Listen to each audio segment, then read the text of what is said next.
Welcome back. તો દિલ્હીમાં મોટા આંતરરાષ્ટ્રીય ડ્રગ્સ રેકેટનો પર્દાફાશ થયો છે। છતરપુરના ફાર્મ હાઉસમાંથી ઝડપાયું છે 262 કરોડ રૂપિયાનું ડ્રગ્સ। 328 કિલો મેથાફેટામીન ડ્રગ્સનો જથ્થો જપ્ત કરવામાં આવ્યો છે। એનસીબીએ આંતરરાષ્ટ્રીય સ્તરે સક્રિય સિન્થેટિક ડ્રગ્સ નેટવર્કનો પર્દાફાશ કર્યો છે। નોઈડાનો સેલ્સ મેનેજર નીકળ્યો ડ્રગ્સ સિન્ડિકેટનો માસ્ટરમાઇન્ડ। ગૃહપ્રધાન અમિત શાહે પણ એનસીબીની કામગીરીને બિરદાવી છે।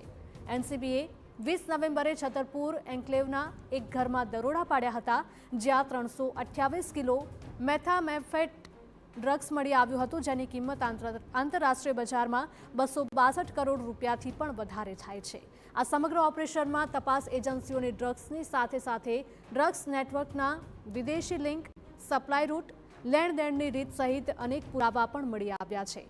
ઓપરેશનમાં આંતરરાષ્ટ્રીય સ્તરે સક્રિય સિન્થેટિક ડ્રગ્સ નેટવર્કનો પણ ખુલાસો થયો છે।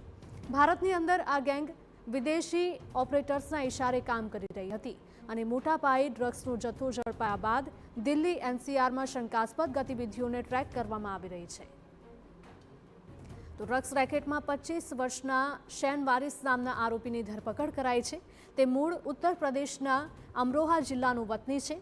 શેન વારિસ નોઈડામાં એક કંપનીમાં સેલ્સ મેનેજર તરીકે કામ કરી રહ્યો હતો અને તે વિદેશમાં બેઠેલા તેના માલિકોના ઇશારે નકલી સિમ કાર્ડ અને વોટ્સએપની મદદથી સમગ્ર નેટવર્ક ચલાવતો હતો। શેનની પૂછપરછમાં એસ્ટર કિમી નામની એક મહિલાનું નામ પણ સામે આવી રહ્યું છે। પોલીસ આગામી દિવસોમાં વધુ કેટલાક આરોપીઓની ધરપકડ પણ કરી શકે છે।